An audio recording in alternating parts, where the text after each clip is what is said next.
Today, Mark and I are excited to have Matthew Brackett, who is a coach, advisor, and trainer, and he focuses on really having an awareness of your truest self. That's really the foundation of us as human beings, and what we're going to be talking today is about how to really bring your truest self to the most important relationship in your life, your marriage. So Matthew, welcome to the show. Thank you very much, Liz and Mark. Thank you very much for having me today. It's an absolute pleasure. So we're so excited to have you here. So before we get into the amazing work that you're doing and really helping to not only transform, but really transmute lives through relationships between humans, can you tell our viewers a little bit about you and your extraordinary journey and how you actually became a relationship coach? Thank you, Mark. I'm originally from Massachusetts.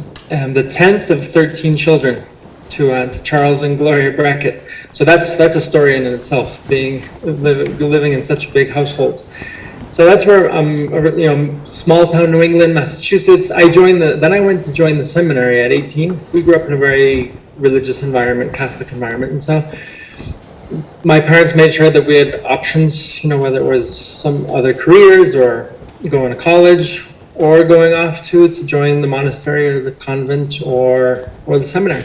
So I went to seminary. I did a volunteer year when I was after high school, and then it was during that time that I decided to go to the seminary. I joined the seminary when I was about 18, and that began a 30-year journey, which ended just a few months ago, and between 10 years of education and training, which brought me to Connecticut, which brought me to Rome, which brought me back to Connecticut, and then I was ordained a Catholic priest in 2002. In Italy, and I remained on in Italy working and studying, and then I was sent to Colombia in South America. Then I went to Ireland, Dublin, Ireland for 5 years to work. Then I went to Chile in South America for 2 years, and then I went back to Rome to work. And then while being there, I also finished some postgraduate degrees. And then it was at that moment where I just took some time out and that's a whole nother story in itself, and feel free to ask questions about that. But I just took time out to realize where I was at in life and see. And then So I took a year sabbatical, did some coaching training, went back into ministry as a chaplain in the United States Navy, working at a Marine Corps base in North Carolina, which again, whole nother chapter, fascinating story, wonderful experience. And after 3 years of service there, it was during that time that I realized that it was time to close that chapter of professional official ministry and to begin a new stage in my life. So. Wow.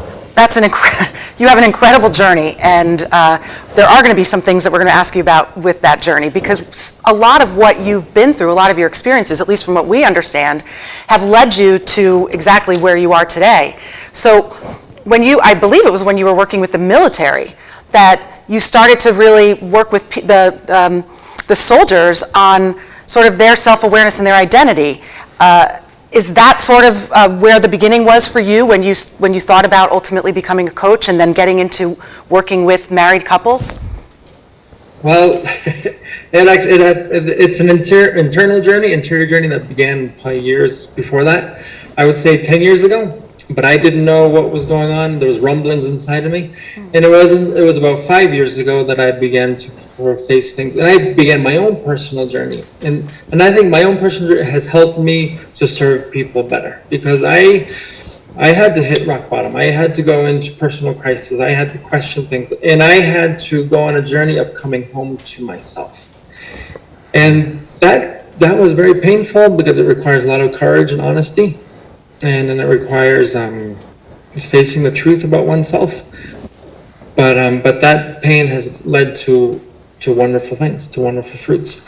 And then I think serving with the military, I think was that enabled me to even serve them better, from that awareness that I had grown in myself, and to help them with that, and to support them with that. Yeah, Matthew, I'm thinking about for a moment, you are so correct, and I think it's just an important moment to pause here and think about with our audience how hard it is to look at ourselves. We talk about the masks. We have a mask that we put on when we're out in public, and then one when we're with our work colleagues, and another one when we're with our friends and with our family, with our spouse.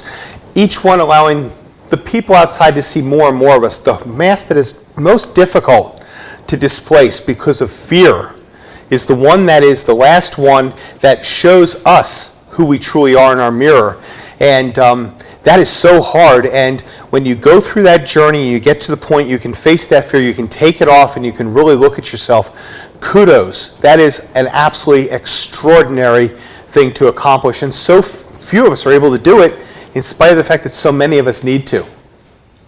Thank you, Mark. Yes, I mean, I think I was given the luxury to have the time to be able to do that. Not everyone has the time or the ability or the possibility. I was given that, and I tried to capitalize on it. But I think it's something that I have to work on every day, because it's normal. We all put on facades. We put on this face. You know, as you said, in different sectors, that's something that we put on. And in this life that I was in ministry, we have to put on this identity and this. You have to show up for people as the way they kind of expect you to show up. And I did that for many years from a very young age, and and it kind of caught up to me, where I had to take a time out and reevaluate things. But there's so many lifestyles, whether it be in the corporate world, the military world, and many sectors where everyone has to put on this face and this facade, and even in marriage. But hopefully marriage will be that place where you can take off the masks and be yourself. And there's something I was going with this work, this personal journey. So important, I think, a phrase that I use with people was, because it says a lot about what I went through, is only when you are at home with yourself will you be ready to welcome someone into your home. And we absolutely love that quote, because that is so true. So thank you for sharing that. So what on your personal journey led you to want to focus on married couples? I've worked, and I was in ministry, you work a lot with couples, right? You work with families, work with couples, and so it's sort of like it was my daily bread, whether it be in counseling, whether it be in preaching, whether it be in conferences, workshops, seminars, or in the Catholic world, in the confessional. So from that side, it's very present. That's what really, and then from the social side, it's what society is built on. The society is built on relationships. It's built on family, and so it's so important. So there's really, while it won't be the main focus, one of the principal focus of my business, but it's something that's so close to my heart, and it's something that I love to do, because it's what I said, what society is built on. And in relationships and family, it's so important, and it's so beautiful and so wonderful, but at the same time, it's very challenging. You have an incredible tool that you bring to your married couples when you work with them. Can you tell our audience a little bit about what that is and how you work through that with your couples? I can. So I came across, a few years ago, this Les and Leslie Parrott, who developed the tool. They're psychologists and they're academics. And in the marriage world, you have Gary Chapman, you have the Gottman Institute, you have Prep out of the University of Denver, you have Les and Leslie Parrott, who develops a thing called SYMBIS. They wrote a book called Save Your Marriage Before It Starts. And then with their research and university research and all these other groups that they kind of work together, is they developed something called SYMBIS, which is an acronym for Save Your Marriage Before It Starts. And they have a few tools that are very interesting. One is called YADA, which comes from the Hebrew. It's about discovering yourself. Okay, and so that's for young people or anybody really, but more for a single person to understand more about how they are made or wired for relationship. And then they have one called Better Love, which is a couple can go online, Google Better Love, and they can do the assessment on their own and get a report and answer that and just kind of go through it together as a couple. And then there's SYMBIS and SYMBIS Plus. SYMBIS is a pre-marriage. And I do a 5-hour program with couples or with a group of couples to prepare for marriage. So what a couple will do is they'll respond to the questionnaire, which is very lengthy, and that's what I love about it, because I'm a fan of deep work. And so it takes about 40 minutes to respond to this questionnaire. It produces about a 19-page report. And then I use that as a roadmap for our coaching journey. So for pre-marriage, it's about 5 hours. For couples who are married, it's called SYMBIS Plus. There's verbiage changes. There's a few added topics. And so with SYMBIS Plus, I use that as about 16-hour coaching journey with them. And it's all about, and it goes through the marriage mindset. It goes through their personal, how they're wired personally. It goes through their marriage well-being, their personal well-being, the context that they bring to a relationship.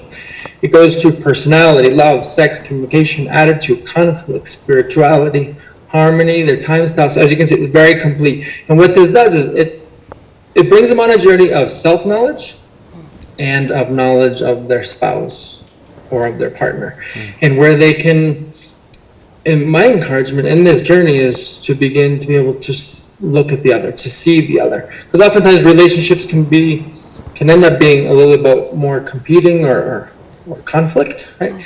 And so it's more about, rather than competing, it's about completing. And the more levels that we connect on, that's why I like to use my hands, because the more levels that we connect on, the stronger that bond will be, and the better we can complete each other. Wow, that is amazing. That's beautiful. I mean, a lot of what our goal is to tell people to connect beyond their differences. People are two different individuals, and when you know yourself, you're able to, again, instead of competing, you're able to come together with each of your unique strengths and really have synergy and create just a wonderful, we're better together approach, because you connect beyond those differences rather than look at the differences. And that's really what you're doing in your own way and through the Symbis. That's wonderful. Is it best sort of used, people are early in their relationship, their marriage, or they're before they're married, and they're looking to set their foundation, or people who have already started to have some challenges, going back and reevaluating, can that sort of fix or nurture that foundation for them? Definitely, it works for both. It's definitely a great way to get started. I think marriage preparation is, I think we're weak as a society on marriage preparation. And so I think we need to strengthen that. And then couples, as they go through marriage, because people grow, mature, develop, and so it's after they go through, having their first children, and life kind of sweeps you away. And so take a pause and to come back and revisit and re-look at each other. Learn to gaze again at one another after you've been through years of life together, and kind of rediscover each other. Well, and this there's is something that when I worked with the military, there's a lot of obligatory, mandatory investment in things, right? You have to do this, and even in society, we're expected to go to college, do this, get a job, and so life pushes us into all these things. And so what I would talk about is intentional investment, right? And there's two most important things that we're going to do in life is to be in a relationship and to parent. But there's no obligatory training for that. So to really intentionally invest in that. And we love that. And we're going to jump into that when we get back. We're going to take a quick commercial break, and then we will be back to discuss more about marriage and relationships and keeping them healthy.